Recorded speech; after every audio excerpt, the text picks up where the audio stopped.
my name's Carly, and for my Curator Corners project, I have decided to talk about the Tower of Pisa, or how most people refer to it, the Leaning Tower of Pisa. Now, everyone's heard about this tower, but most people probably don't know what it is and what it was built for. Construction of the tower started in 1173. It was the third structure built as a part of the Pisa Cathedral. It was a bell tower. It is a bell tower, and the construction of not only the tower but the entire cathedral system was a result of Pisa's great success. The people of Pisa had a lot of success in battles, and the city was a rising seaport that would become very important in Italy. In 1063, the people of Pisa conquered the city of Palermo in Sicily and brought many treasures back to Pisa with them. The people of Pisa decided that the best way to show their success was to build the cathedral complex. The complex consisted of a cathedral, a baptistery, a Tower of Pisa, and a cemetery. The cathedral complex is located in Piazza del Duomo, or often called the Field of Miracles. It was named this because of the famous poet Gabriel de Annunzio's description of it as miraculously beautiful with harmonious architecture. The field is something most people are probably very familiar with. Anytime you see a picture of the Leaning Tower of Pisa and someone's there like holding it up or leaning against it, they're taking that picture in the Field of Miracles. The construction of the Leaning Tower of Pisa was completed in 3 stages, and the construction took a total of 177 years. Bonanno, Pisano, and Gerardo di Gerardo, 2 Italian architects started the construction. We're pretty sure, we're not 100% sure about that. But this construction started in 1173. The first floor of the tower was surrounded by 15 columns with white marble, and the design is a very Romanesque style with blind arches and a mixture of the classic orders.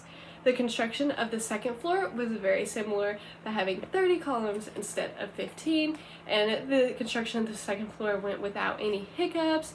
The problem started with the construction of the third floor. The tower started leaning southeast about 5 centimeters.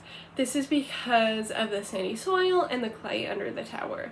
Because of the leaning, along with other factors, including war between the Italian city-states, the construction was stopped. The second stage of construction started about 100 years later by Giovanni di Simone. He wanted to compensate for the leaning by making floors taller on the southeast side so that the tower would appear completely vertical.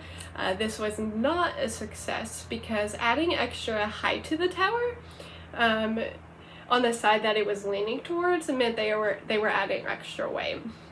So it was just weighing the tower down more and making it sink, making the lean worse.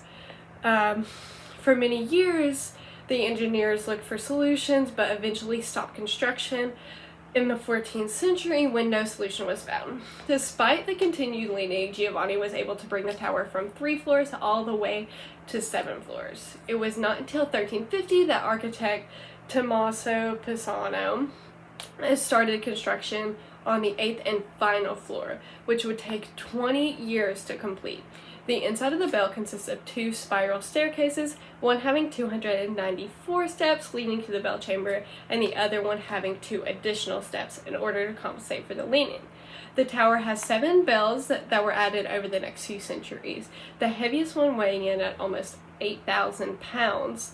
After the beginning of the construction in 1173, the tower was finally complete in 1372 after all of the bells were installed, and at the end of the construction, the tower consisted of 207 marble columns. In 1838, the lean on the tower greatly increased after Alessandro della Girardesco decided to expose the base of the tower, which had long since been buried. The base of the tower had many artistic details, but with the lean, it went underground. This greatly increased the lean because it had less support. The second major project on the tower was in 1934. This was ordered by Italian dictator Mussolini. He attempted to straighten the tower by drilling holes in the foundation and adding additional concrete to the base, which only resulted in a greater incline. Throughout the years, many reinforcements were added In an attempt to stop the leaning, including the adding cement to the foundation along with other types of bracing, but in the 20th century the tower was still continuing to lean at a rate of about 1.2 millimeters per year. The tower was closed in the year 1990 in order to begin a restoration project. In an attempt to stop the leaning, the project removed the soft soil from under the foundation so that the tower could sit more vertical on hard ground that would be able to support the weight of the structure. All evidence so far shows that the project was successful and the leaning has stopped.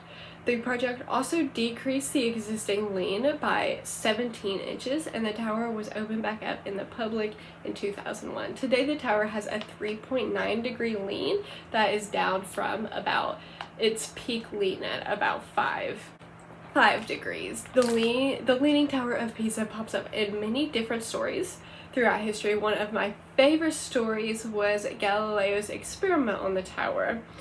Galileo, who you all probably are familiar with, was an Italian astronomer, physicist, and engineer. Galileo had the theory that acceleration at which an object falls will be the same despite their different masses.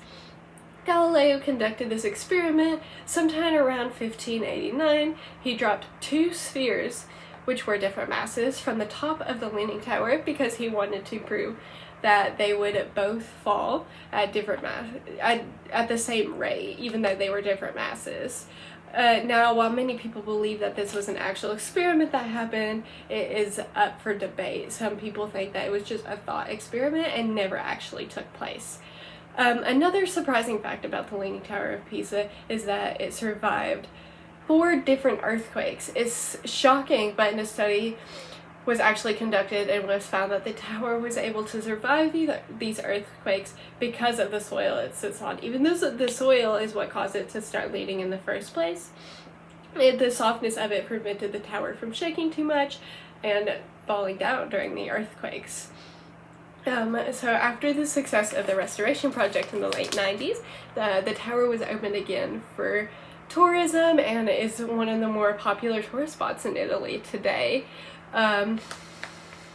It is expected to remain stable and stay at the incline that it is currently at. A lot of engineers say up to 200 years or maybe even past that. Even though it is not the only leaning tower in Italy or the world, and not even the one with the largest incline, is definitely the most famous.